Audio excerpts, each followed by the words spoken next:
Heart attack വരുന്നതിൻ്റെ മുൻപായിട്ട് നമ്മുടെ ശരീരം പല രീതിയിലുള്ള ലക്ഷണങ്ങൾ കാണിക്കും. അതേപോലെ തന്നെ ഏതൊക്കെ ആളുകൾക്ക് അല്ലെങ്കിൽ എന്തൊക്കെ ശീലങ്ങളുള്ള ആളുകൾക്കാണ് ഈ ഹൃദ്രോഗം ഇങ്ങനെ അഫക്റ്റ് ചെയ്തുകൊണ്ടിരിക്കുന്നത്.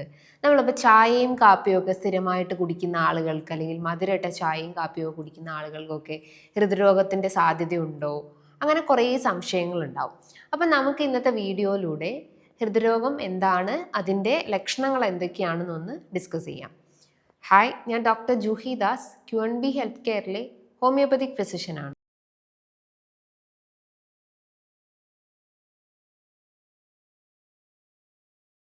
ഹൃദ്രോഗം എന്ന് പറയുമ്പം എല്ലാവരും ഭയക്കുന്ന ഒരു അസുഖമാണ്, അല്ലെങ്കിൽ ജീവിതശൈലി രോഗത്തിൽ വരുന്ന ഒന്നാണ് ഹൃദ്രോഗം എന്ന് പറയുന്നത്.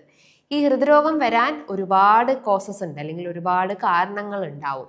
നമ്മുടെ ഇന്നത്തെ ലൈഫ് സ്റ്റൈൽ ചേഞ്ചസ് കൊണ്ടാണ് മെയിൻലി അല്ലെങ്കിൽ major cos of heart disease എന്ന് പറയുന്നത്. അതായത് ഹൃദ്രോഗത്തിനെ തന്നെ അല്ലെങ്കിൽ അതിൻ്റെ കോസസിനെ നമ്മൾ രണ്ട് രീതിയിൽ തരംതിരിച്ചിട്ടുണ്ട്. നോൺ മോഡിഫയബിൾ കോസസും മോഡിഫയബിൾ കോസസും ഉണ്ട്. നോൺ മോഡിഫയബിൾ എന്ന് പറയുമ്പോൾ നമുക്കതിനെ മാറ്റിയെടുക്കാൻ പറ്റില്ല. അപ്പോൾ പ്രായമായിട്ടുള്ള ആളുകൾ, ഏജിങ്ങിൻ്റെ ഭാഗമായിട്ട് നമുക്ക് ഹൃദയത്തിൻ്റെ പമ്പിങ് കപ്പാസിറ്റി കുറയുകയും അതിൻ്റെ വെസൽസ് വീക്ക് ആവുകയും അങ്ങനെ ഏജിങ്ങിൻ്റെ ഭാഗമായിട്ട് കാണിക്കാവുന്നതാണ്.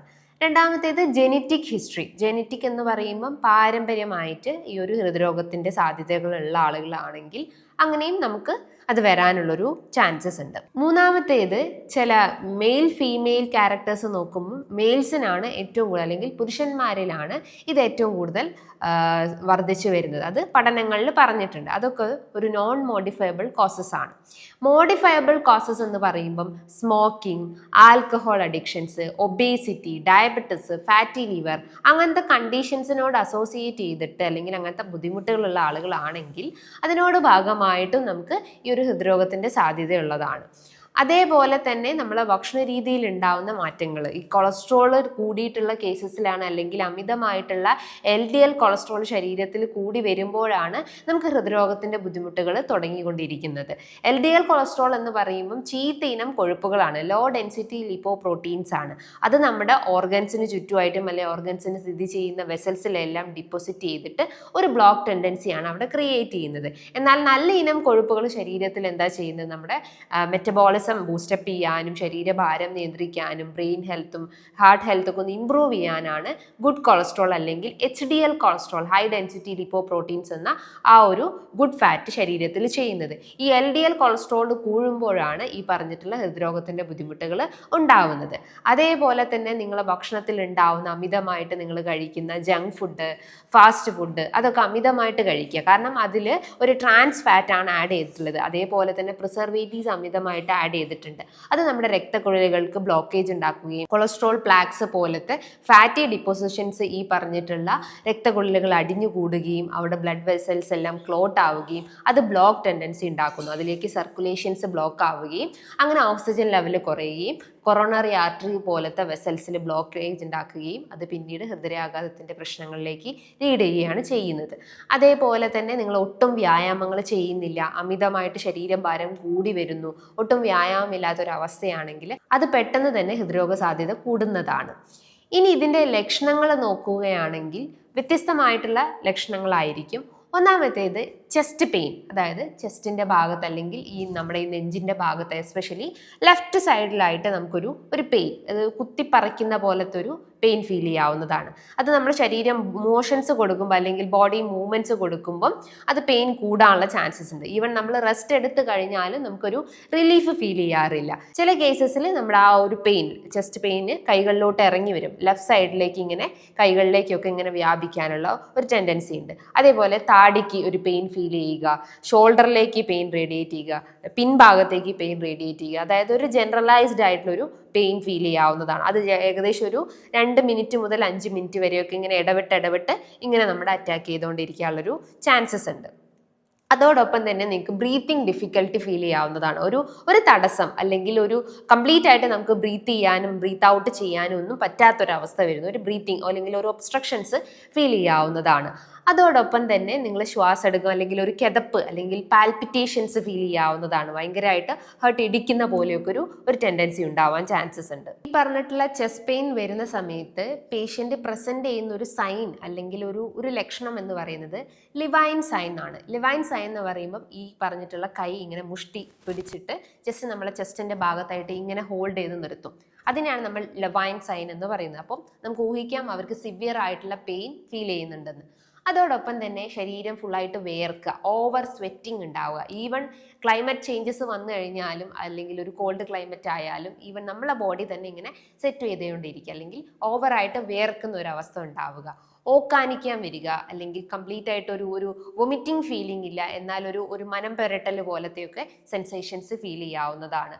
അമിതമായിട്ടുള്ള ക്ഷീണം, അതായത് എപ്പോഴും ഒരു കിടത്തണം അല്ലെങ്കിൽ ഒരു ഉറങ്ങണം അല്ലെങ്കിൽ ഒരു റെസ്റ്റ് എടുക്കണം എന്നുള്ള ആ ഒരു ടെൻഡൻസിയിലേക്ക് ബോഡി പോയിക്കൊണ്ടിരിക്കുന്നു. അതായത് ഹെവി ഫെറ്റീക്ക് അല്ലെങ്കിൽ ക്രോണിക് ഫെറ്റീക്ക് ഫീൽ ചെയ്യാവുന്നതാണ്. തല കറക്കം പോലെ ഫീൽ ചെയ്യാവുന്നതാണ്. അതോടൊപ്പം തന്നെ തലയ്ക്കൊരു ഭാരം അല്ലെങ്കിൽ ഒരു പെയിൻ ഫീൽ ചെയ്യാവുന്നതാണ്. ചെസ്റ്റിനൊരു ഹെവിനെസ്, എന്തോ ഒരു വെയിറ്റ് എടുത്ത് വെച്ച പോലെ അല്ലെങ്കിൽ ഒരു വയറ് വെച്ച് നമ്മളെ ചെസ്റ്റ് ഇങ്ങനെ വലിച്ച് മുറുകുന്ന പോലെ ഒരു കാച്ചിങ് സെൻസേഷൻസ് അല്ലെങ്കിൽ ഒരു ടൈറ്റ് ചെയ്യുന്ന പോലത്തെ ഒരു സെൻസേഷൻസ് അല്ലെങ്കിൽ ഒരു ഹെവിനെസ് ഫീലിംഗ് ഒക്കെ ചെസ്റ്റിന് അനുഭവപ്പെടുകയാണെങ്കിൽ ഇതൊരു എമർജൻസി സൈൻസ് ആണ്. അപ്പോൾ നിങ്ങൾ പെട്ടെന്ന് തന്നെ അതിൻ്റെ ഫസ്റ്റ് എയ്ഡ് ട്രീറ്റ്മെൻറ്റ്സ് ഒക്കെ ഫോളോ അപ്പ് ചെയ്യേണ്ടതാണ്. ഫസ്റ്റ് എയ്ഡ് ട്രീറ്റ്മെൻറ്റ്സ് എന്ന് പറയുമ്പോൾ നിങ്ങൾ പ്രോപ്പറായിട്ടുള്ള ഒരു റെസ്റ്റ് എടുക്കുക, ഹെഡ് ലിഫ്റ്റ് ചെയ്തിട്ട് ഇരിക്കുക ശ്രമിക്കുക. അപ്പോൾ തന്നെ നമ്മൾ ആ ഒരു ഡോക്ടറിനെ കണ്ടിട്ട് അതിൻ്റെ പ്രോപ്പറായിട്ടുള്ള ട്രീറ്റ്മെൻറ്റ്സ്, അതായത് മെഡിസിൻസ് ഒക്കെ എടുക്കേണ്ടതാണ്. എമർജൻസി ആയിട്ട് തന്നെ മെഡിസിൻസ് എടുക്കേണ്ടതാണ്. ഇതൊക്കെയാണ് ബേസിക് ആയിട്ടുള്ള ലക്ഷണങ്ങൾ എന്ന് പറയുന്നത്.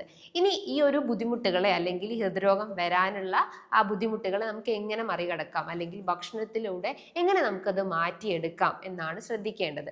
ഭക്ഷണം എന്ന് പറയുമ്പം ഞാൻ പറഞ്ഞു, നമ്മൾ കൂടുതലായിട്ടും മോഡിഫയബിൾ ഫാക്ടേഴ്സ് ആണ് ഇതിനെ ട്രിഗർ ചെയ്യുന്നത് എന്ന് പറഞ്ഞു. അമിതമായിട്ട് പുകവലിക്കുന്ന ശീലം, മദ്യപിക്കുന്ന ശീലങ്ങൾ, അതൊക്കെയാണ് മെയിനായിട്ടും ഇതിനെ ട്രിഗർ ചെയ്യുന്നത്. അമിത വണ്ണമുള്ള ആളുകൾക്കൊക്കെയാണ് ഈ പ്രശ്നങ്ങൾ ഉണ്ടാവുന്നത്. അപ്പോൾ വെയിറ്റ് കുറയ്ക്കുന്ന കാര്യങ്ങൾ ചെയ്യാൻ ശ്രമിക്കുക. അതായത് വർക്കൗട്ട് ചെയ്യുക, നമ്മളെ ഹാർട്ട് പമ്പിങ് കപ്പാസിറ്റി കൂട്ടുന്ന കാര്യങ്ങൾ ചെയ്യാൻ ശ്രമിക്കുക. കാർഡിയാക് വർക്കൗട്ട്സ് കൂടുതലായിട്ടും ഫോക്കസ് ചെയ്യാൻ ശ്രമിക്കുക. ബോഡി നന്നായിട്ട് സ്വെറ്റ് ചെയ്യുന്ന കാര്യങ്ങൾ ചെയ്യുക. അതായത് വർക്കൗട്ട്സ് തന്നെ എക്സസൈസ് ആവട്ടെ, യോഗ ആവട്ടെ, പ്രാണായാമാസ് ആവട്ടെ, അങ്ങനെ എന്തെങ്കിലും ബോഡി വർക്കൗട്ട് എന്നുള്ള രീതിയിൽ ഡെയിലി ഒരു 30 to 35 മിനിറ്റ്സ് ചെയ്യാൻ ശ്രമിക്കുക. ഭക്ഷണത്തിൽ നിന്നും ട്രാൻസ് ഫാറ്റിൻ്റെ ഉപയോഗം പരമാവധി കുറയ്ക്കുക, ഷുഗർ കുറയ്ക്കുക. അതേപോലെ തന്നെ സാൾട്ടിൻ്റെ ഇൻടേക്കും ബാലൻസ് ചെയ്ത് കൊണ്ടുവരാൻ ശ്രമിക്കുക. അതേപോലെ നിങ്ങൾ BP എപ്പോഴും മോണിറ്റർ ചെയ്യാൻ ശ്രമിക്കുക. അറ്റ്ലീസ്റ്റ് മന്ത്ലി ഒരു ട്വൈസ് എങ്കിലും BP മോണിറ്റർ ചെയ്യാൻ ശ്രമിക്കുക. ഹൈപ്പർ ടെൻസീവ് കേസസ് ഉള്ള ആളുകൾക്കായാലും ഈ ബുദ്ധിമുട്ടുകൾ ട്രിഗർ ചെയ്യാനുള്ള ഒരു ചാൻസസ് ഉണ്ട്. കൊളസ്ട്രോൾ ലെവൽ മോണിറ്റർ ചെയ്യാൻ ശ്രമിക്കുക. HDL level, LDL level, total cholesterol, triglyceride ലെവലൊക്കെ ജസ്റ്റ് ഒരു ബോർഡറിലാണോ അല്ലെങ്കിൽ കൺട്രോൾഡ് ആണോ ജസ്റ്റ് ഒന്ന് മോണിറ്റർ ചെയ്യേണ്ടതുണ്ട്. അതിൽ HDL ലെവൽ ബാലൻസ് ചെയ്ത് കൊണ്ടുപോവുക, LDL ലെവൽ പരമാവധി കുറയ്ക്കുന്ന രീതിയിലുള്ള ഭക്ഷണ രീതികൾ ഫോളോ ചെയ്യാൻ ശ്രമിക്കുക. ഇനി ഭക്ഷണത്തിൻ്റെ കേസ് നോക്കുമ്പം നിങ്ങൾ അത്യാവശ്യം ഹെൽത്തി ഫാറ്റ്സ് കഴിക്കാൻ ശ്രമിക്കുക. ഹൃദയത്തിൻ്റെ ആരോഗ്യം മെച്ചപ്പെടുത്തുന്ന ഫ്രൂട്ട്സും വെജിറ്റബിൾസും നട്ട്സും സീഡ്സും ഉൾപ്പെടുത്താൻ ശ്രമിക്കുക. ടൊമാറ്റോ ലൈക്കോപ്പിൻ കണ്ടൻസ് ധാരാളം ഉണ്ട്. എസ്പെഷ്യലി ആൻറ്റി ഓക്സിഡൻസ് റിച്ച് ആയതുകൊണ്ട് തന്നെ ഹാർട്ട് മസിൽസിൻ്റെ ആ ഒരു ആക്ടിവിറ്റി കുറച്ചൊന്ന് ഇമ്പ്രൂവ് ചെയ്യാൻ സഹായിക്കുന്നതാണ്. അതോടൊപ്പം തന്നെ അത്യാവശ്യം ലീഫി വെജിറ്റബിൾസ് കഴിക്കുക, ബ്ലഡ് സർക്കുലേഷൻസ് ഇമ്പ്രൂവ് ചെയ്യുന്ന കാര്യങ്ങൾ ചെയ്യാൻ ശ്രമിക്കുക, അല്ലെങ്കിൽ അത് അടങ്ങിയിട്ടുള്ള ഭക്ഷണങ്ങൾ കഴിക്കുക. ലൈക്ക് പിഗ്മെന്റഡ് ആയിട്ടുള്ള ഫുഡ് ഐറ്റംസ് കഴിക്കുക. Pomegranate, carrot, beetroot, broccoli, leafy അതായത് ഗ്രീൻ ലീഫി വെജിറ്റബിൾസ് ഒക്കെ നല്ലപോലെ കഴിക്കാൻ ശ്രമിക്കുക. അതേപോലെ തന്നെ നിങ്ങൾ ഭക്ഷണത്തിൻ്റെ ടൈമിംഗ് ഏറ്റവും ബെസ്റ്റായിട്ട് അല്ലെങ്കിൽ ഏറ്റവും കൃത്യമായിട്ട് ഫോളോ ചെയ്യാൻ ശ്രമിക്കുക. കാരണം ഈ ഒരു ഓവർനൈറ്റ് ഫുഡ് കഴിക്കുന്ന ആളുകൾക്കാണ് ഇന്ന് ഹൃദ്രോഗത്തിൻ്റെ സാധ്യത വളരെ കൂടി വരുന്നത്. അപ്പോൾ പ്രോപ്പർ ടൈമിംഗ് മീൻസ് ഈ ഡിന്നർ ടൈമിങ്ങിലുള്ള ആ ഒരു ഹെവി ഫുഡ് ഈ കഴിക്കുന്ന ശീലങ്ങളൊക്കെ ഉണ്ടെങ്കിൽ അത് പരമാവധി കുറയ്ക്കുക. ഒരു 8 o'clock അല്ലെങ്കിൽ 7:30 തന്നെ ലൈറ്റ് ഫുഡ് പ്രിപ്പയർ ചെയ്യാൻ ശ്രമിക്കുക. ബ്രേക്ക്ഫാസ്റ്റ് ആവട്ടെ നല്ല ഹെവി ആയിട്ട് കഴിക്കാൻ ശ്രമിക്കുക. ലഞ്ച് ആണെങ്കിലും ഒരു കംപ്ലീറ്റ് ആയിട്ടുള്ള അല്ലെങ്കിൽ ബാലൻസ്ഡ് ആയിട്ട് മെയിൻറ്റെയിൻ ചെയ്യാൻ ശ്രമിക്കുക. ഭക്ഷണത്തിൽ നിന്നും വൈറ്റ് റൈസ് പരമാവധി കുറച്ചിട്ട് ബ്രൗൺ റൈസ്, തവിട് കളയാത്ത ധാന്യങ്ങൾ അത്യാവശ്യം നല്ല രീതിയിൽ ഭക്ഷണത്തിൽ ഉൾപ്പെടുത്താവുന്നതാണ്. ഡെയിലി ബേസിസിൽ നിങ്ങൾ നട്ട്സ് കഴിക്കുക. എസ്പെഷ്യലി ഈ ബദാം, വാൽനട്ട്സ്, പിസ്തയൊക്കെ നല്ലപോലെ കഴിക്കാവുന്നതാണ്. അതിൽ ഹെൽത്തി ഫാറ്റ്സും പ്രോട്ടീൻസും ഫൈബേഴ്സും അടങ്ങിയിട്ടുണ്ട്. ഇത് ഡെയിലി ബേസിസിൽ കഴിച്ചാൽ നമ്മളെ ഗട്ട് ഹെൽത്തും ഹാർട്ട് ഹെൽത്തും ഒക്കെ ഇമ്പ്രൂവ് ചെയ്യാൻ സഹായിക്കുന്നതാണ്. നിങ്ങൾക്ക് ജനറ്റിക് ആയിട്ട് എന്തെങ്കിലും ഹാർട്ടിന് പ്രശ്നങ്ങൾ ഉണ്ടെങ്കിൽ അതിന് പ്രോപ്പർ ആയിട്ടുള്ള ട്രീറ്റ്മെൻറ്റ്സ് ഫോളോ അപ്പ് ചെയ്യേണ്ടതാണ്. നിങ്ങൾക്ക് മറ്റെന്തെങ്കിലും ബുദ്ധിമുട്ടുകൾ ഉണ്ടെങ്കിൽ ലൈക്ക് ഡയബറ്റിസ് ഇഷ്യൂസോ ഫാറ്റി ലിവർ കംപ്ലയിൻസോ തൈറോയിഡ് ഇഷ്യൂസോ ഒക്കെ ഉണ്ടെങ്കിലും എല്ലാം അണ്ടർ കൺട്രോൾ എന്നുള്ള രീതിയിൽ കൊണ്ടുപോകേണ്ടതാണ്. നല്ലതാണ്. കാരണം ഒരു അസുഖം ഉണ്ടെങ്കിൽ അതിനോട് അസോസിയേറ്റ് ചെയ്തിട്ടുള്ള മറ്റ് ബുദ്ധിമുട്ടുകളെല്ലാം നമ്മൾ അഫക്റ്റ് ചെയ്യാനുള്ളൊരു ചാൻസസ് ഉണ്ട്. അപ്പോൾ ഈ കാര്യങ്ങൾ നിങ്ങൾ കൃത്യമായിട്ട് ഡെയിലി ലൈഫിൽ ഫോളോ ചെയ്യാൻ ശ്രമിക്കുക. ഒരു ബാലൻസ്ഡ് ആയിട്ടുള്ള ഡയറ്റും അതോടൊപ്പം തന്നെ എക്സസൈസും ഫോളോ അപ്പ് ചെയ്യേണ്ടതാണ്. ഇനി ഇതുമായി ബന്ധപ്പെട്ട് നിങ്ങൾക്ക് എന്തെങ്കിലും ഡൗട്ട്സ് ഒക്കെ ഉണ്ടെങ്കിൽ താഴെ കാണുന്ന നമ്പറിൽ കോൺടാക്ട് ചെയ്യാവുന്നതാണ്. നല്ലൊരു ഹെൽത്ത് ടോപ്പിക്കുമായി വീണ്ടും കാണാം. താങ്ക്